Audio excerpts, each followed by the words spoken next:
Anthony Richardson should be able to build off a strong Week 1 performance against the Houston Texans this week. Let's get to it. You are Locked On Colts, your daily Indianapolis Colts podcast. Part of the Locked On Podcast Network, your team every day.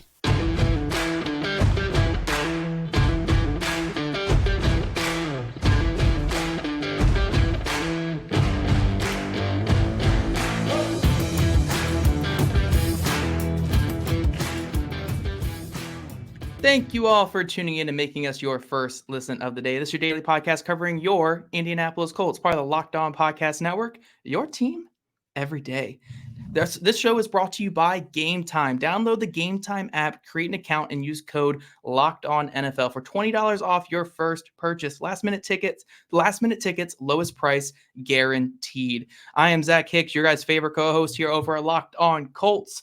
And today I'm not joined by Jake Arthur yet again. Me and Jake have been apart all week. Our schedule's just been a little hectic trying to line up, but don't worry. I brought in an expert to talk everything Colts here. I've brought in my colleague from horseshoehuddle.com, Shaad McGinnis. You guys know him. You love him over on social media at Shaad McGinnis.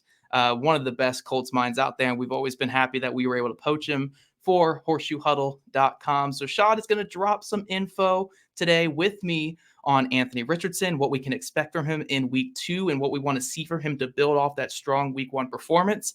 And then we're going to dive into this matchup with the Houston Texans. You know, how the Colts can get some pressure on CJ Stroud and really force the rookie on the other side into more mistakes than our rookie on our side of the field.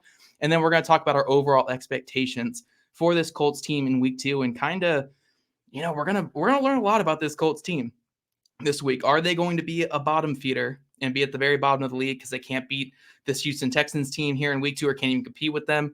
Or are they the type of team that can really, you know, make a good run against some strong teams like we saw last week? But getting into the surf segment, talking about the man of the hour, Anthony Richardson. Obviously, this whole season is about rookie quarterback Anthony Richardson, the most important storyline of the entire year for the Indianapolis Colts. And his week 1, man, it was impressive. I know I did a show on it the other day. I did a whole solo show where you guys were watching where I really talked about how I had been the biggest, most ardent Anthony Richardson supporter throughout this whole process, even before the Colts drafted him, and even, you know, especially after the Colts drafted him with Shane Steichen.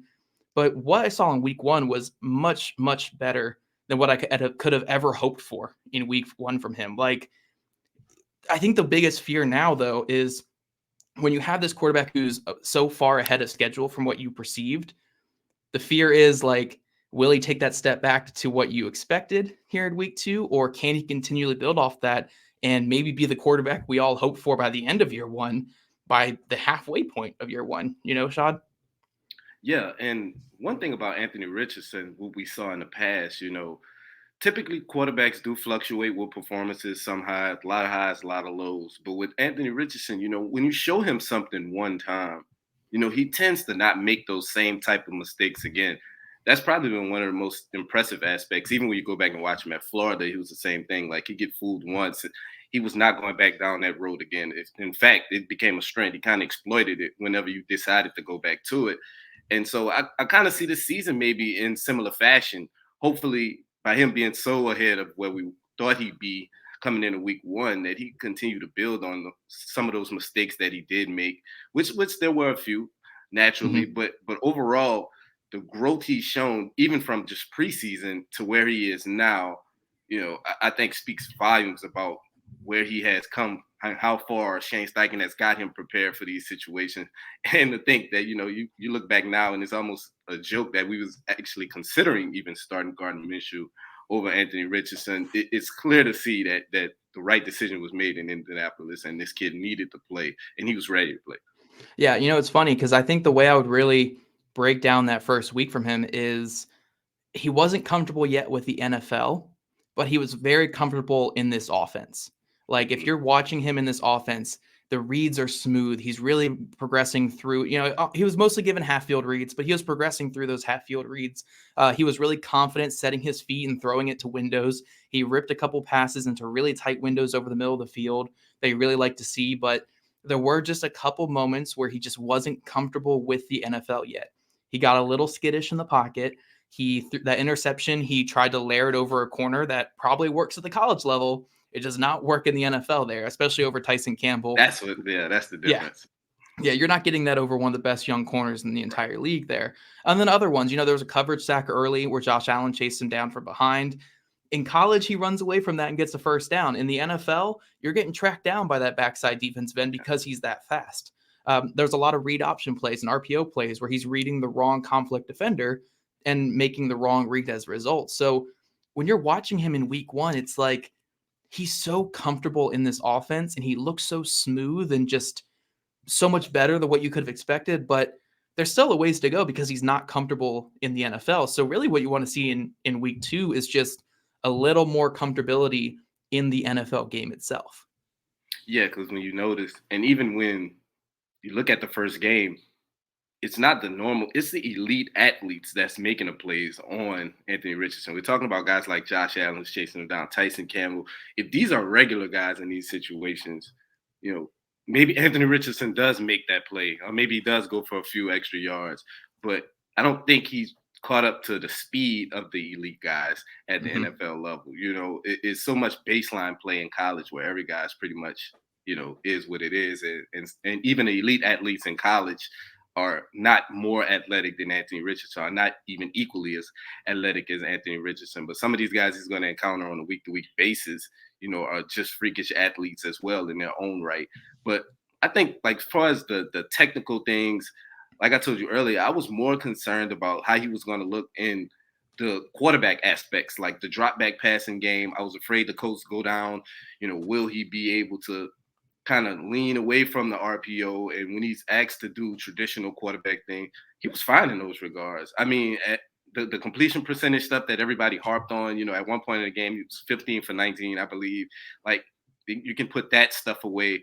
It was the simple RPO reason. Like you said, that's something that's easily fixable. Reading the right guy, learning which guy to react to is something that you can easily show them.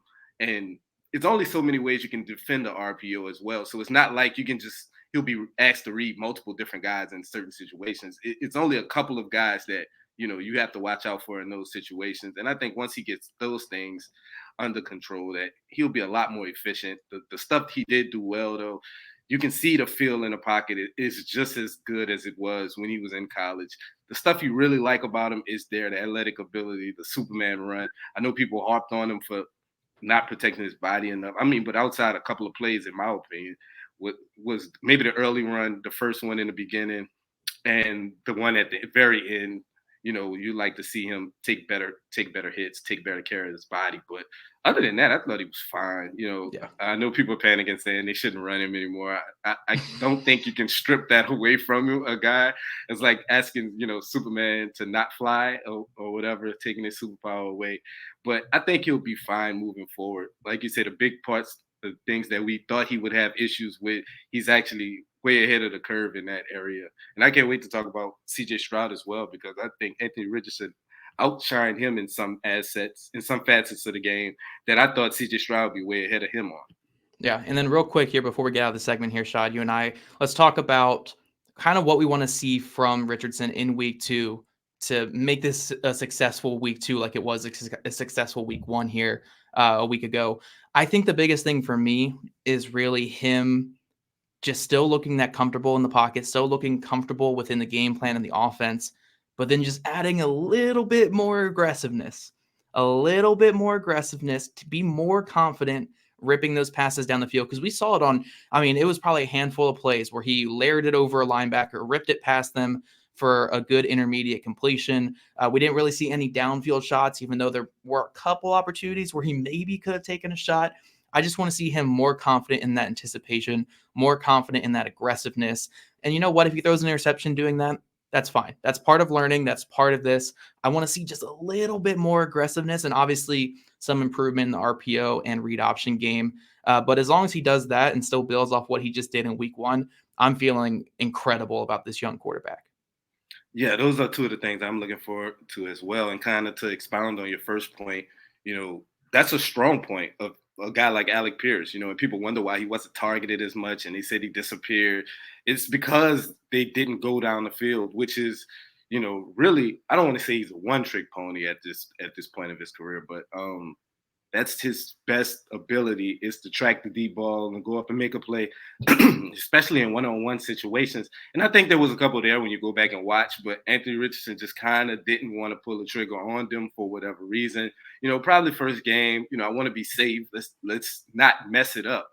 And I think he's still thinking about that as far as just going out there and just playing football, which is natural. It's his first game. I mean, the kid has 19 starts since high school. I mean, it's a ridiculous thing that we're even asking this much of him, but we are because he's shown the ability to be able to do it. And I think that's the most impressive part about it. You can put more things on his plate as long as he's handling it just fine. And I don't think he's struggling to add anything to his plate. But if he continues to push the ball downfield, that's one of his best attributes as well. Not only is that a strength of Alec Pierce, Anthony Richardson throws one of the best deep balls in college football last season. And I think that that's a skill that can translate at this level. I think he should just trust his arm, give his guys a chance to make plays down the field. Pierce, Pittman, those guys are big body ball winning type guys. I know Pittman's a little more versatile than that, but Alec Pierce is that specifically right now. And I think that's something you need to take advantage of. And I think he'll have his chances against the Texans. Yeah, I think so too. We'll talk about that more in our final segment. We're talking about expectations for this next week. But first, we have to dive into CJ Stroud and how the Colts can attack him. So coming up, we're going to talk all about the other rookie on the other side of the field. But first, a word from our friends over at Gametime. Buying tickets for your favorite events shouldn't be stressful. Gametime is the fast and easy way to buy tickets for all sports, music, comedy, and theater near you. With killer deals on last-minute tickets and their best price guarantee, you can stop stressing over the tickets and start getting hyped for the fun that you'll have. The Gametime guarantee means you'll always get the best price. If you find tickets in the same section or row for less, Gametime will credit you 110% of the difference. Snack the tickets without stress with Gametime. Download the Gametime app, create an account, and use code LOCKEDONNFL for $20 off your first purchase. Terms apply. Again, create an account and redeem code LOCKEDONNFL for $20 off. Download Gametime today. Last minute tickets, lowest price, guaranteed. And everydayers, we'll be back with you on Sunday after the Colts' victory over the Houston Texans, or hopefully a victory over the Houston Texans. But we'll be back with you guys on Sunday to break it all down and hopefully a very promising game from Colts quarterback Anthony Richardson. Yeah, I'm looking forward to that, man. Oh, yeah. So, Shaad, we're diving into this next segment here. We're going to switch to the Colts defense. Again, Colts defense is not getting as much love lately as what they should because it's all Anthony Richardson right now. But the Colts defense, I think, had a very solid debut game against the Jacksonville Jaguars. It's just Trevor Lawrence is a Greek god right now. Like, he's just he made what I think the NFL Next Gen Stats released like their 10 most improbable completions of the week, and he was like 5 of them. Yeah. Like, it's just kind of how the game goes sometimes. So you're really hoping for a bounce back game from the Colts defense in terms of just making sure those are incomplete passes. But now on the other side of the field, instead of getting this third-year emerging superstar in Trevor Lawrence, they're getting rookie CJ Stroud in his second week. What do you think about the Colts defense going into this matchup? This is a matchup that you absolutely have to take advantage of, especially with the way they just played recently. The Texans' offensive line is just decimated right now by injuries. They had a lot of trouble protecting C.J. Stroud. I believe he was sacked 5 times, I think it was, in week 1 against Baltimore. Baltimore is, while they do have a great front, it's not an elite pass rushing group, So if they was able to crank out 5 sacks, the way the Colts pressured Trevor Lawrence in the first game, if they come out and play half as well as they did, if they do in the second game, then I think you can see C.J. Stroud on his back a lot. And we all know how C.J. Stroud plays when he's pressured. That was one of the big concerns that we all had when we were evaluating him as a prospect, is how he responds to pressure. I know he had the one outlier game, where he plays his lights out, in the college football playoffs. But other than that, he's not responded to pressure really well at all. And I think that should be imperative in the coaches' meeting and the point that they're driving home that, look, if you guys just do the same thing that you did in the first game, you'll have a lot more success this week because you're not going against an alien at quarterback. Yeah, I think my big takeaway from watching a little bit of their first week game, and you can correct me if I'm wrong here because you watched even more of that game, but I think my plan for the Colts this week would be sit back in your zones, just attack everything underneath on first and second down and try to get them into third and long as much as possible, which I know that's the goal for every defense every week, guys. So please don't come at me in the comments being like, well, duh, that's what you want. But I think especially with CJ Stroud, get him in those third and longs and then blitz. Come after him, get after him, get as much quick pressure as possible, take away his ability to throw that touch ball or that anticipation pass, speed up his internal clock, and make him have to drive a pass out of his hands on blitz pickups. I think that's really the biggest way to attack him. Yes, he's a really smart quarterback, and there will be times that he will find that hot read and get it out. But I think that's the alternative is him sitting back there and releasing the ball with touch and anticipation down the field wherever he wants to go with it. If you can get him off his spot, speed up his internal clock, and make him have to think quicker, basically, I think that is a recipe for success against a quarterback like CJ Stroud. He's at his best sitting in the pocket and just picking apart you all day without being touched. If you really have to speed up his internal clock, that's where the issues come. And I think, Gus Bradley's not much of a blitzer. He doesn't really do it too much. I think this is the type of game, though, where especially if you get him in 3rd and 6+, you have to come after this guy. You have to bring Zaire Franklin. You have to bring Shaquille Leonard. You have to bring Kenny Moore on those blitzes. Maybe bring down a safety on a blitz. Like, get quick pressure on CJ Stroud, or he's going to sit back there and he's going to pick you apart with those touch passes and anticipation throws. Yeah, because the Colts can challenge these receivers at the line of scrimmage. They're not going against Calvin Ridley, Christian Kirk, Zay Jones, Evan Ingram. They're not going against those type of pass catchers. So if you get on the line of scrimmage and challenge these receivers, that'll buy your defensive line just that much more time to get home to the quarterback. What you're trying to do with a quarterback like CJ Stroud is disrupt timing. Mm-hmm. Everything is timing and anticipation with him, because he doesn't have one of the stronger arms in the league.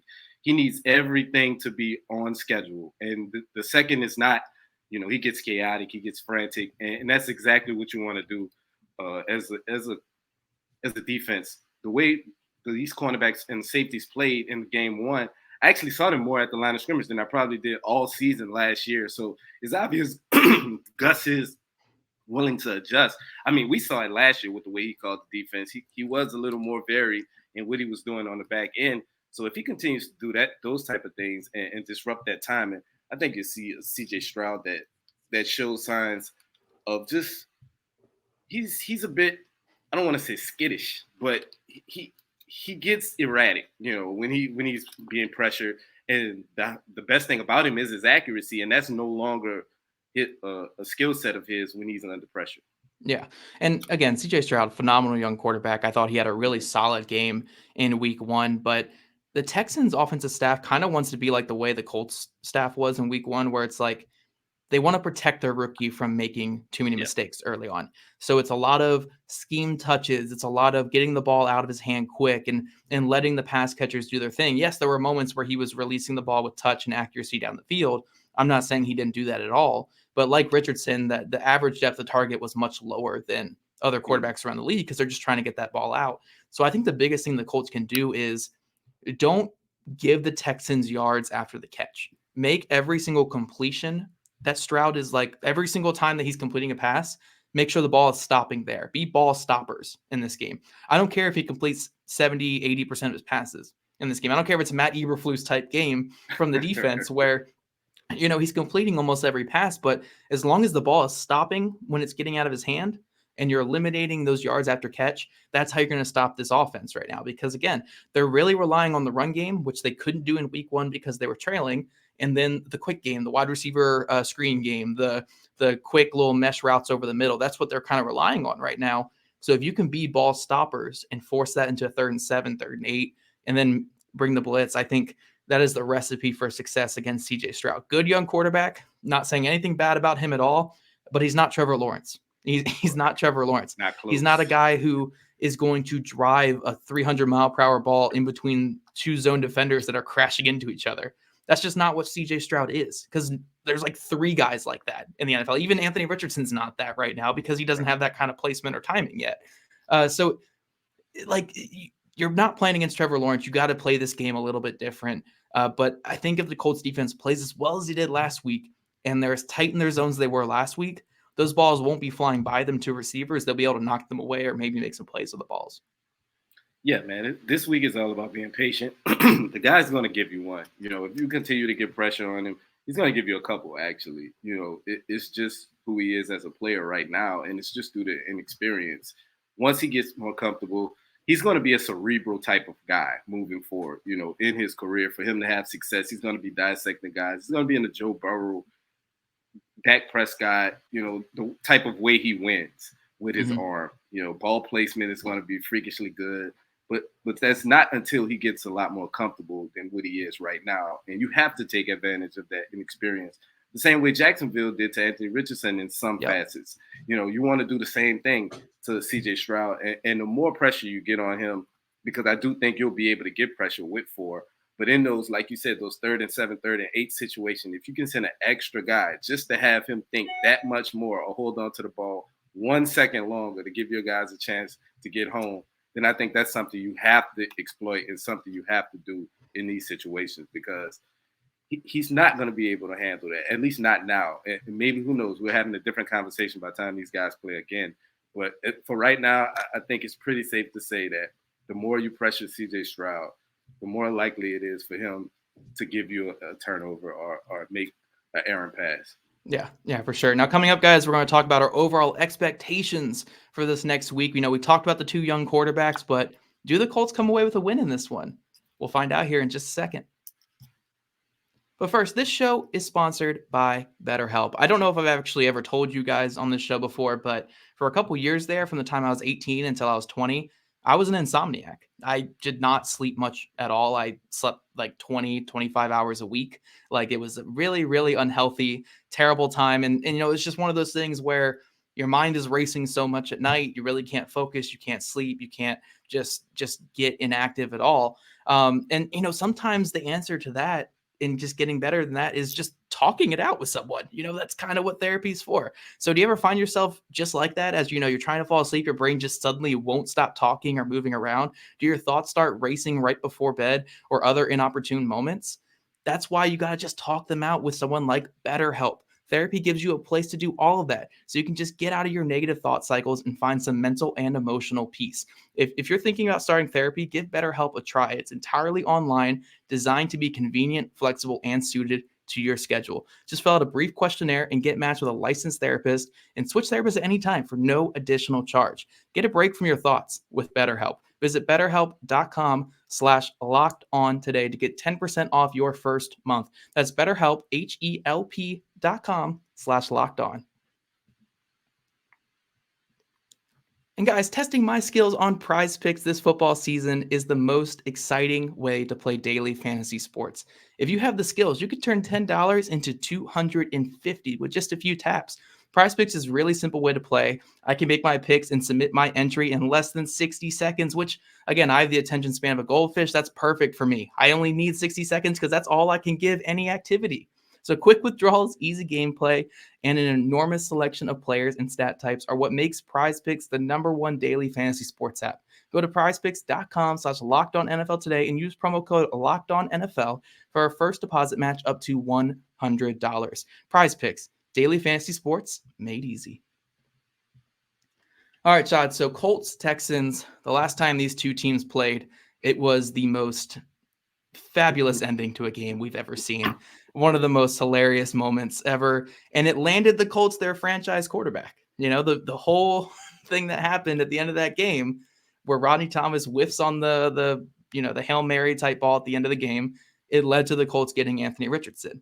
So this is a really fun way to come back to this matchup with our new shiny toy that the Texans gifted us in Anthony Richardson. So what are your expectations going to this game? Do you think the Colts are able to get on top in this one? Do you think the Colts are still just too young for this type of matchup? What do you expect from the Colts this weekend? It's funny that the Texans will probably have Bryce Young right now, and the Colts may have Will Levis. No, they probably would have Will Levis right now. Yeah, you're right. Yeah, that's what I'm saying. The Colts probably have Will Levis, and the Texans probably have Bryce Young. How different will we be? And the Seahawks have Anthony Richardson. Exactly. They were absolutely ready to take him. Yeah. Too. They were. That's the crazy thing. But yeah, as far as this game goes, man, the Colts coming into the season, I was expecting I wasn't expecting too many wins. I didn't even care really about the win-loss aspect. I just cared about the big picture here, which is Anthony Richardson clearly.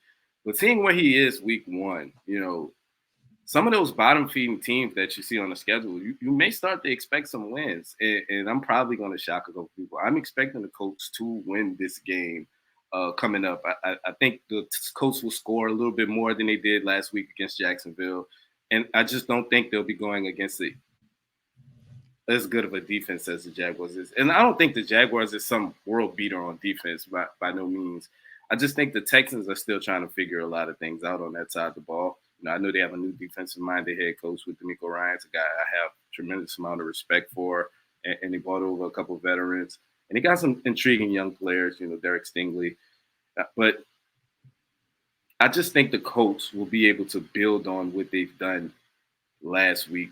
After all, they scored 21 points. Their run game was abysmal, like basically non-existent outside of Anthony Richardson. It was one of the worst rushing games, like from a team, if you take away the quarterback run, like one of the worst rushing games from a team in the last 20 years. I think one of our friends of the show, Josh, I think Boki, Boki. Oh, yeah, yeah. I say his last name. It was like a negative 0.7 estimated points added per running back run in this game. Like negative? Like if you just fall forward for 2 yards on every run, it's a better it's a better EPA per play. Like it was a train wreck. It was an absolute train wreck last game for sure. Yeah, it was pretty bad. I think Zach Moss coming back is going to help that a bit. And I think Anthony Richardson making some of those right reads in the RPO situation, I actually think will be a benefit in the run game as well. So if you just get, like you said, a boost as far as that goes, he'll make some strides, I think, in the passing game as far as reading out some of those situations. And as long as he continues to look decent in the drop back passing game, which blew my mind that he looked as good as he did week one, I think this offense is going to score more points. I don't think it'll be a bunch of dry spells like they went through. I know they had about 5 drives, but it was just empty drives. I don't think you see that this week.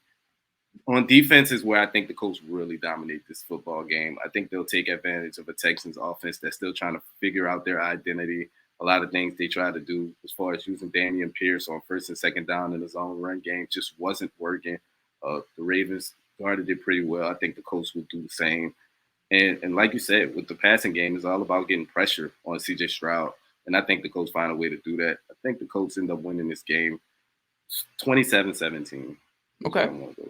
Yeah, I think the Colts win this game too. And as you guys know, last year, every time I picked the Colts to win, they lost. And every time I picked them to lose, they also lost. It was just I was about to say, I was trying to see where you was going at with that one. Yeah, I also lost. Well, at least in this, I think I started picking them to win every game late in the season just as a joke because of. Oh, okay, yeah. But then once the Jeff Saturday thing came in, it was just like, okay, they are losing every game, like no matter what. But anyway, getting back to it, I think the Colts win this game just because I think their team is just in a more cohesive place right now than the Texans. The Texans have a ton of talent, and I think they're going to be ones to watch here in the next couple of years. Stroud, Will Anderson, Jonathan Grenard, Derek Stingley. On offense, Mechie and Nico Collins. Like, they have a lot of good talent on this team that's just not as far along as a DeForest Buckner, Grover Stewart, Zaire Franklin, Michael Pittman Jr., Quentin Nelson, Braden Smith, like those types of guys. I think the Colts just have more veteran talent that's just ready to be effective right now.